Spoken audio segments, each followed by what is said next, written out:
মিরপুরের হোপ মার্কেটের গলিতে দামাদামি নিয়ে বনিবনা না হওয়ায় কিনতে না চাইলে মায়ের বয়সী এক ভদ্রমহিলার বুকে লাথি মারে এক যুবক।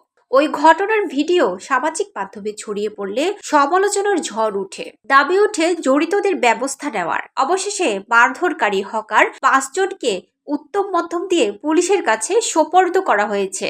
সামাজিক মাধ্যমে এক পোস্টে সাদমান সানজিদ নামে একজন জানান, আমরা চেয়েছিলাম মব না করে তাদেরকে ধরে শুধু পুলিশে তুলে দিতে, কিন্তু রাগান্বিত ছাত্র জনতা নিজেদের রাগ কন্ট্রোল করতে পারেনি। তিনি বলেন, হকার ভাইরা সাবধান হন, আগের দিন এখন নাই। আর নেতারা তাদের কাছে চাঁদা দিয়ে শেল্টার নিয়ে থাকতেন, তারা এসে বাঁচাবে। এটা বাংলাদেশ 2.0, ইনকিলাব জিন্দাবাদ।